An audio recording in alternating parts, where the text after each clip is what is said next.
Start winning at the races with Daily Racing Form's new mobile pass performances, featuring exclusive buyer speed figures and expert analysis and selections. Go to DRF.com/best and get the power of DRF in the palm of your hand. Hi everybody, Dan Illman here with the DRF Race of the Day for Wednesday, July the 1st. It's race number 2 at Gulfstream Park. Let's take a look at this field. We are kicking off a 50-cent pick 4 with a 5-furlong turf dash for 2-year-old fillies. You can download free formulator pass performances for this race on the Race of the Day event page at DRF.com.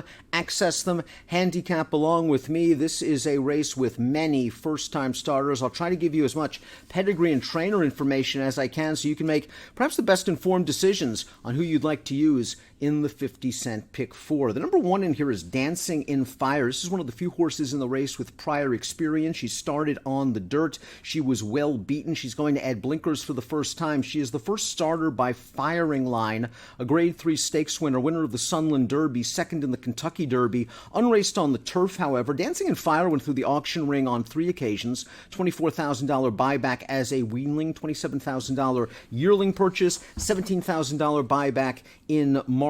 She is a half-sister to a 2-year-old stakes-placed dirt sprinter named Di Maria. This dam has thrown 5 turf runners. 2 of them ended up winning. So a decent amount of sprint and turf pedigree, but she's going to have to improve off of her career debut against some promising first-time starters. She'll have to break from the sometimes intimidating inside post position. The 2 is Kay's Project. This is a daughter of Jack Milton, who was a good turf runner in his day. He gets 17% winners with 2-year-old debut runners, 13% winners with first-time turf runners. Kay's Project went through the auction ring twice. $20,000 short yearling purchase, $23,000 buyback in March. The dam was a route winner, unraced on the turf. She's foaled 1 runner that did not win. That horse was unraced on the turf. Like to see the turf workout recently on June the 25th. I wonder if this horse will benefit from the start, however, and a little bit more distance down the road. The number 3 is Miraculous. This is a homebred by Gone Astray. 11% winners with 2-year-old debut runners, but only 6% winners from first-time turf performers. The dam was a 2-year-old stakes winner sprinting on the dirt. She's foaled a couple of runners, 1 winner, 1 turf runner, no turf winners, but she was a precocious horse.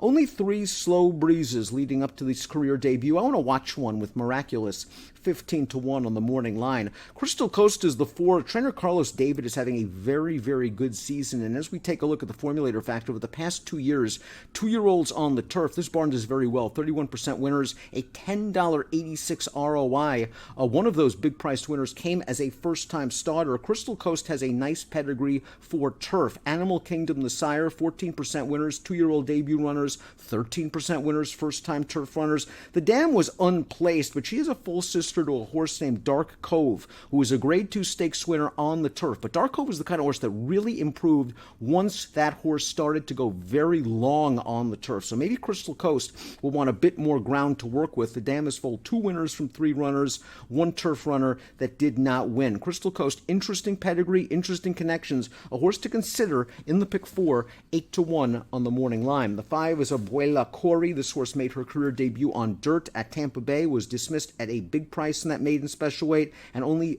beat 1 horse home.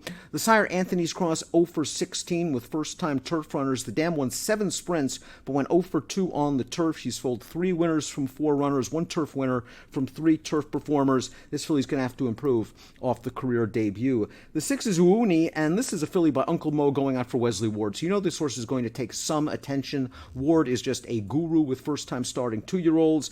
That does very well with first-time starters on the turf. Uncle Mo Stallion is just rock solid. 15% 2-year-old debut runners, 15% first-time turf runners. The dam was a multiple Grade 3 stakes winner going long on synthetic. She was a multiple listed stakes winner going long on the turf. Uuni is a filly that is a half-sister to a 2-year-old Group 3 stakes winner overseas named Liquid Amber. There is a lot of pedigree here, perhaps some concern that maybe this filly will want a little bit more distance, but I think the Uncle Mo mitigates that because he does get all kinds of horses to win, especially precocious types. times. 6-1 on the morning line seems like value for Uni, another horse that should be considered in your pick fours. I Get It is the number 7. This one's by Get Stormy. Doesn't do well with first-time starters. 2-year-old first-time starters for Get Stormy, 2 for 85. First-time turf runners a little bit better, 7%. This horse was an $8,500 yearling, the first starter from the unraced dam from the family of Belmont Stakes winner Summer Bird.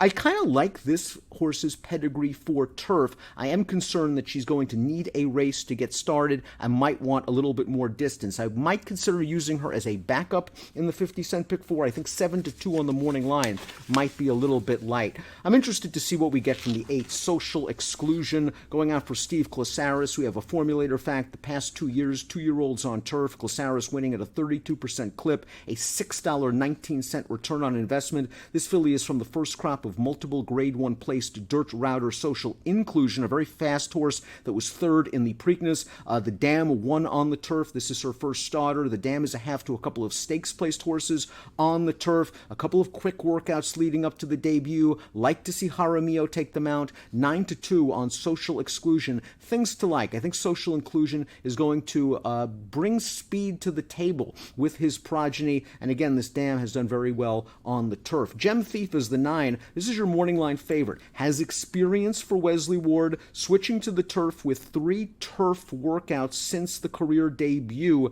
And it looks like this horse is starting to tune up and mean business with those turf workouts. Shanghai Bobby, only 8% winners with first-time turf runners. The Dam was a Grade 3 placed dirt sprinter that was unraced on the turf. But this horse, Gem Thief, is a half to a horse that did very well sprinting on the turf. A stakes-placed turf sprinter named Orikiet. This horse went through the auction ring 3 times. $25,000 weanling, $60,000 short yearling, $85,000 yearling. Showed a little bit of speed in the career debut. She should benefit from that experience. And switching to turf, she's likely going to run well. I'm not sure I want to take such a short price on her, however, kicking off the pick 4. She is going to be short for Ward. We'll see how good she is switching to the turf. Beach Chick completes the body of this field. There are 2 also eligibles and then 2 main track only runners. Beach Chick has a nice turf pedigree. Treasure Beach, the sire, is a son of Galileo. 9% winners with 2-year-old debut runners. 9% winners with first-time turf runners. The Dam was a stakes winner on the turf. This horse, Beach Chick, is a half to a multiple stakes placed dirt runner. But this Dam has foaled 6 turf runners. 5 of them won on the turf. I wonder if maybe more distance down the road will be to her liking. I take a look at my top selections for these picks, for this race, and I like Social Exclusion. The number 8 in here for Klosaris. We saw the formulator fact. I think there's speed in this family. The workouts look solid. 9-2 on the morning line looks sharp. Really, it's a toss-up for my 2nd, 3rd, and 4th picks. And go any which way, 4, 6, and 7. I think they all have a decent amount of turf pedigree. I'm going to try to beat the morning line favorite for Wesley Ward, the 9 Gem Thief. Won't be surprised if she wins, obviously. I don't want to take too short of a price. She was bet hard for her debut. She disappointed a little that day. So we'll see what we get from the 8-horse Social Exclusion. I go 8, 4, 6, 7 in the Wednesday DRF race of the day. The second at Gulfstream has an approximate post time of 12:30 Eastern. Good luck.